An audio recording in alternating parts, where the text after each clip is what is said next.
નમસ્કાર, મારું નામ ડૉક્ટર અપૂર્વ શાહ છે, veterinary officer, Gujarat natural farming science university, Halol. જેમ આપણે ખબર છે કે પ્રાકૃતિક ખેતી આખી દેશી ગાય આધારિત ખેતી છે. તો આપણી પાછળ જે તમે જોઈ શકો છો એ એક આપણી નાનકડી ગૌશાળા છે. બધી ગાય દેશી ગાય છે, જેમાં 9 જેટલા ગૌવંશો છે અને આ ગૌવંશોમાં 8 જેટલી ગીર ગાયની નસ્લ છે અને એક આપણે અહીંની લોકલ ડગરી ગાયની નસ્લ છે.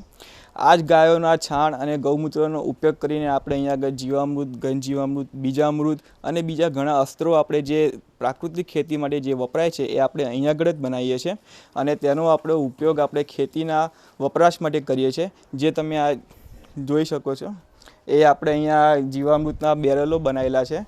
તો એ આપણે હવે જાણીએ કે આપણે કઈ રીતે જીવામૃત બનાવી શકીએ.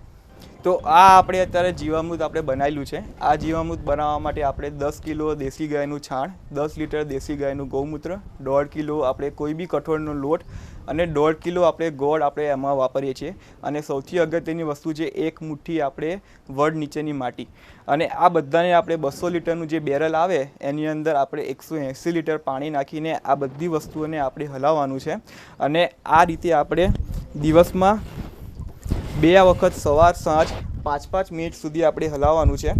જો ઉનાળાનો સમય હોય તો 6 થી 8 દિવસમાં અને શિયાળાનો સમય હોય તો 8 થી 10 દિવસમાં આ જીવામૃત બનીને તૈયાર થઈ જાય છે.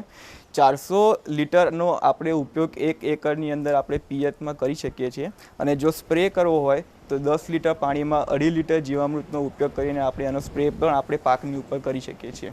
એના ફર્ધર આપણે કન્ટિન્યુ કરીએ તો જીવામૃત છે એ કોઈ પણ પાકમાં 400 લીટર પ્રતિ એકરની માત્રામાં પિયત સાથે આપી શકાય છે. અને અહીંયા અમારે એક વાત સ્પષ્ટ કરવી છે કે જીવામૃત કોઈ ખાતર નથી. એની અંદર નાઇટ્રોજન, ફોસ્ફરસ, પોટાશ કે અન્ય સૂક્ષ્મ પોષક તત્વોની માત્રા છે એ નહિવત હોય છે. એટલે કે ડાયરેક્ટ આપવાથી એમાંથી સૂક્ષ્મ પોષક તત્વો કે મુખ્ય પોષક તત્વો મળતા નથી, પરંતુ એ એક સૂક્ષ્મજીવોની સંસ્કૃતિ છે જેની અંદર અસંખ્ય પ્રકારના વિભિન્ન પ્રજાતિના સૂક્ષ્મજીવો રહેલા હોય છે.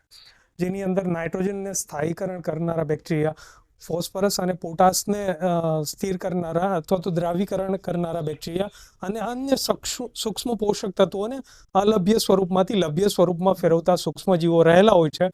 જે જમીનમાં પિયત સાથે આપવાથી એ સૂક્ષ્મજીવોની સંખ્યા અને વિભિન્નતામાં વધારો થાય છે, જેથી જમીનમાં જે અલભ્ય સ્વરૂપમાં પોષક તત્વો રહેલા છે એને પિરિયોડિકલી લભ્ય સ્વરૂપમાં ફેરવી અને છોડને લભ્ય પોષક તત્વોનો લાભ આપે છે, જેનાથી જમીનની અંદર પોષક તત્વોની માત્રામાં વધારો થાય છે અને પ્રાકૃતિક રીતે સૂક્ષ્મ પોષક તત્વો અને પોષક તત્વોનું વ્યવસ્થાપન થાય છે.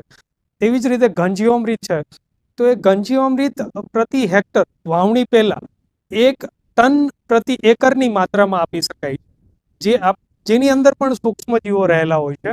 આ સૂક્ષ્મજીવો પોષક તત્વોની માત્રા વધારે છે, જેથી પાકને જરૂરિયાત મુજબ પોષક તત્વો મળી રહે છે. તો આ જીવામૃત અને ઘનજીવામૃત